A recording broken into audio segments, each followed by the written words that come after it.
Hi everyone, and welcome to 5-Minute Fairy Tales. So if you already know what's happening and you want to just skip right to the fun stuff, that's totally cool, and I will leave a timestamp in the comments for you down below so that you can do that.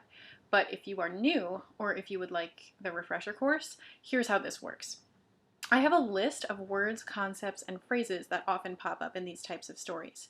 I generate 5 words off of that list by rolling a die, and then whatever words on my list are associated with the numbers that I roll are the words that then need to appear in the fairy tale.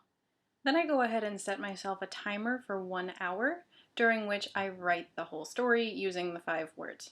Then I time that story, make sure it's 5 minutes or less in spoken length, and the final product of that adventure is what you are getting today. When a word from my list pops up in the story, keep an eye out because it will also pop up on your screen. And when we are done, I'll roll the dice live for you so that you see what words can be expected for next week's story.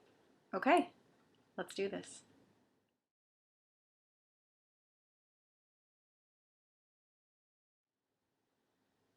"3 days after the king's only son, Philip, came of age, he suffered a tragic accident. Known far and wide for his skill in hunting, he had been out searching for a creature that had been stalking the land. And he had found it.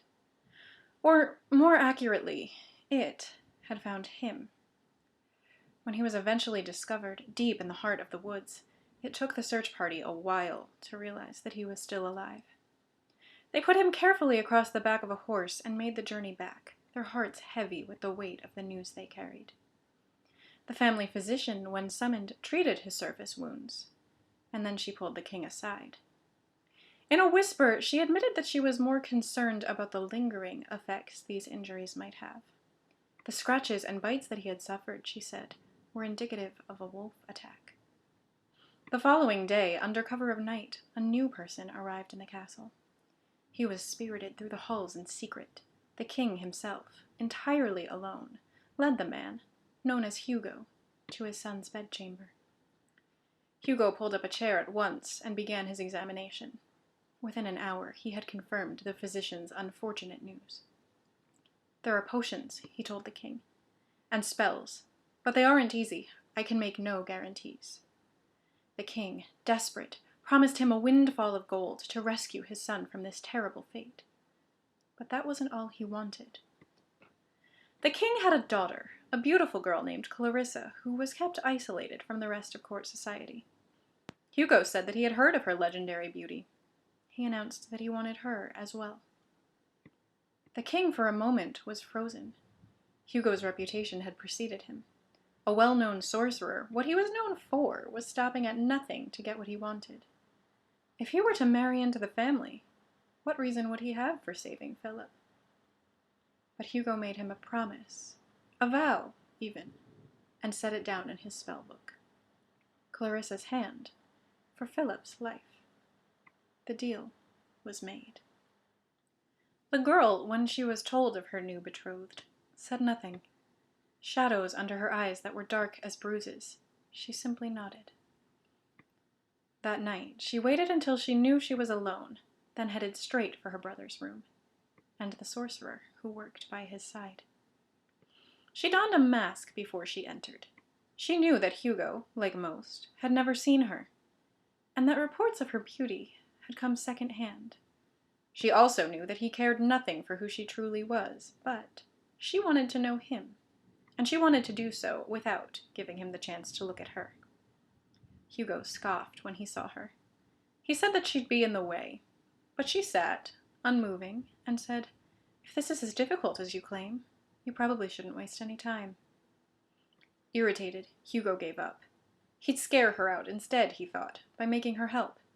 He ordered her to sort through the dragon scales that he was using in his latest potion, thinking that she would be too grossed out by the task to actually do it.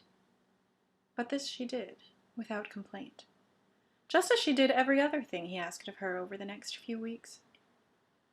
She asked him questions sometimes. She'd heard of the term werewolf before, she said. But what did it mean, exactly? Could any werewolf be saved? No, he told her. The work he was doing could only succeed if it was completed in the first month after the attack. There were pills a person could take that would make their transformation easier and keep them from the violent outbursts that were characteristic of their condition, but nothing else. She nodded quietly and did not speak again. Their relationship wasn't a deep one, but by the night of the full moon they had developed, at the very least, a sort of mutual respect. He had come to enjoy spending his evenings with her and was beginning to look forward to their impending wedding. So he was disappointed when she didn't arrive to see, once and for all, if their work had succeeded. That night, Hugo experienced a great triumph. He hurried to the king's chambers, as he had been bidden to do, to tell him that Philip had been cured. When he arrived, though, he found horror within. The king lay on the bed, insensible with the anguish of the very same injuries his son had sustained not but a month earlier. Devastating as the sight was, Hugo was relieved in a way. He had arrived early enough, he knew, to spare his majesty. He was in such a rush to get to work that he almost didn't see the familiar mask that lay abandoned on the floor.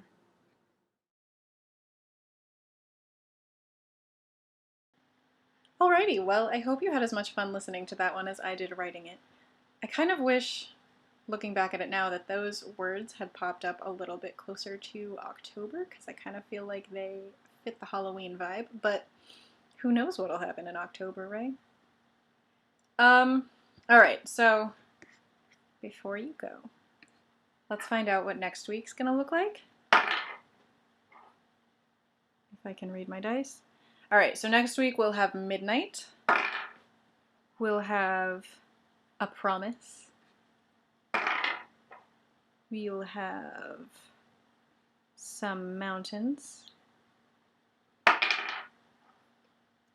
We'll have A Rose. And we'll have A Slipper. Ooh.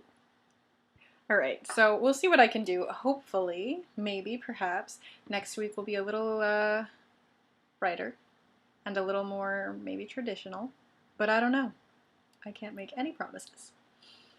Keep an eye out if you're interested. I'm potentially going to start a new little mini-series on the channel about going back to school and some of the things that are associated with that. If that's not interesting to you, that's cool. You can skip it, and I will see you on Thursday for next week's fairy tale. But if it does interest you, again, keep an eye out, and feel free to like, comment, and subscribe if you had a good time watching this video. And I'll see you soon. Stay safe, y'all.